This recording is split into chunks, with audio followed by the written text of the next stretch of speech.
O fato de ser criatura não se refere unicamente a ser originado, mas também à mais profunda estrutura desse ser, que, devido à sua contingência, requer contínua assistência divina para existir.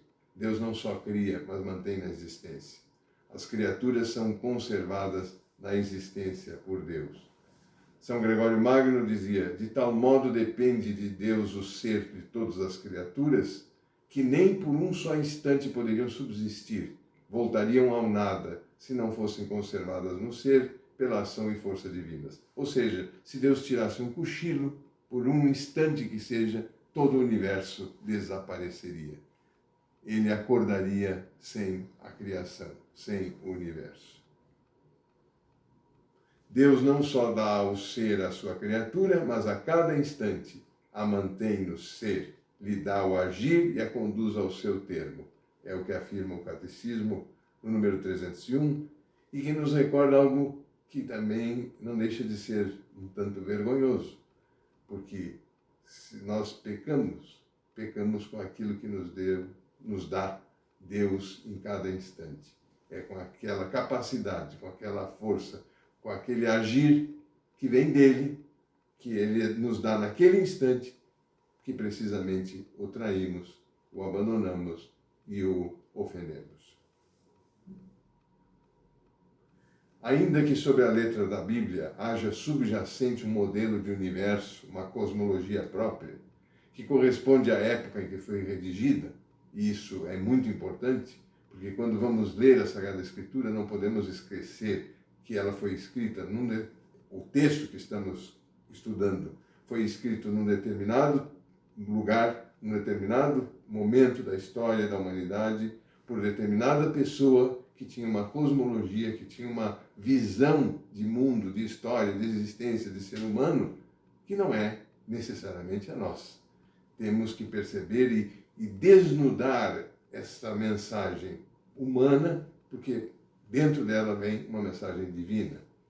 Então, ainda que sobre a letra da Bíblia haja subjacente um modelo de cosmologia, de universo, que corresponde à época em que foi redigida, o interesse do texto dirige-se ao horizonte da vontade de Deus. Por exemplo, o Gênesis não quer acolher nenhum tipo de hipótese física da criação do universo ou do ser humano. Dizer que no princípio Deus criou os céus e a terra é saltar para um plano transcendente. Por isso é importante, retomo, ver o documento da Pontifícia Comissão Bíblica sobre o ser humano e sobre a criação. Para além do conhecimento natural que todo homem pode ter do Criador, Deus revelou progressivamente a Israel o mistério da criação. Ou seja, essa questão da teologia da criação no âmbito judaico-cristão não é apenas uma dedução a partir daquilo que a gente vê na natureza, as pegadas do Criador através das suas criaturas. Assim como, de certa forma, podemos divisar um pouco da personalidade de alguém vendo a obra de arte que faz. Podemos divisar algo, mas não tudo. E Deus revelou progressivamente a Israel o mistério da criação. As criaturas não têm todas as perfeições do ser. Não são, pois necessitam de que alguém seja a origem do seu ser. Deus não necessita de nada para ser. Ele verdadeiramente é. Porque não deve o seu ser a outro. Tal realidade situa imediatamente a diferença radical entre Deus e o criado. Deus, como ele mesmo se identificou, eu sou aquele que sou, aquele que é, aquele que dá a si mesmo o seu próprio ser. Enquanto que as criaturas não. Nós necessitamos de outro, que é o próprio Deus, que nos dê a existência. Através da palavra, que é a manifestação da sua vontade, Deus traz tudo à existência. Sendo o único a ser autossuficiente, não tem necessidade de fazer participar da existência qualquer das criaturas. Fez porque quis. Como diziam os antigos catecismos, porque Deus nos criou para manifestar e comunicar a sua glória. Guiados pela revelação, vemos na criação um Deus que quer compartilhar a riqueza do seu ser, dando ser a uma infinidade de seres que refletem o seu poder e a sua glória. decide comunicar-se a quem não pode exigir. A leitura cristã da criação.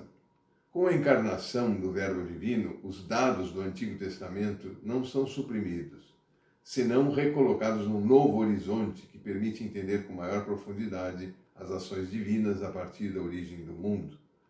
Deus que escolheu os patriarcas, que fez sair Israel do Egito e que, escolhendo Israel, o criou e formou, revela-se como aquele a quem pertencem todos os povos da terra e toda a terra, como sendo o único que fez o céu e a terra.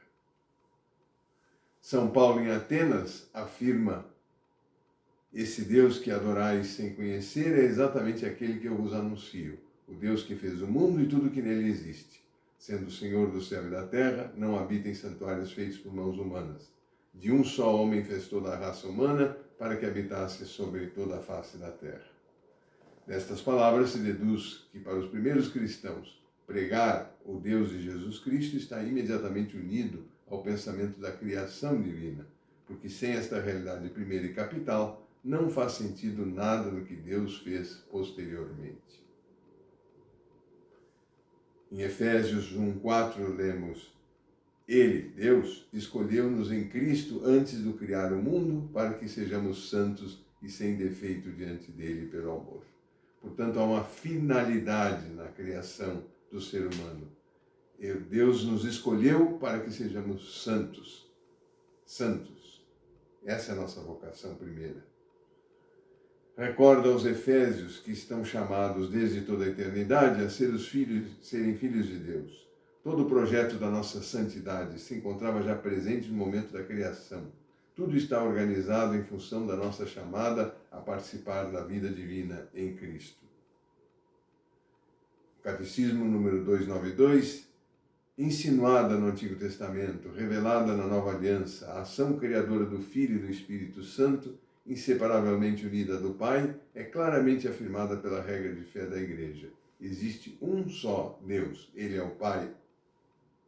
É Deus, é o Criador, o Autor, o Ordenador. Fez todas as coisas por si mesmo, quer dizer, pelo seu Verbo e pela sua sabedoria, pelo Filho e o Espírito, que são como as suas mãos. A criação é obra comum da Santíssima Trindade. Em Colossenses, nele, Cristo, foram criadas todas as coisas, nos céus e na terra. Tudo foi criado por meio dele e para ele, e ele é antes de todas as coisas, e todas as coisas subsistem por ele. No símbolo niceno-constantinopolitano, rezamos: creio no Espírito Santo, Senhor, que dá a vida. Veni Creator, nos lembra: vem, ó Espírito Criador. A tarefa do Espírito Santo é criar nos corações de todos os homens e mulheres a imagem sobrenatural de ser filhos de Deus.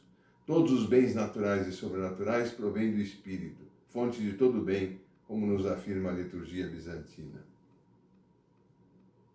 Na sua bondade e pela sua força todo-poderosa, o único e verdadeiro Deus, em seu libérrimo desígnio, no começo do tempo, criou do nada, ao mesmo tempo, uma e outra criatura, a espiritual e a corporal, não para aumentar sua bem-aventurança, nem para adquirir a sua perfeição, mas para manifestar as suas criaturas pelos bens que outorga.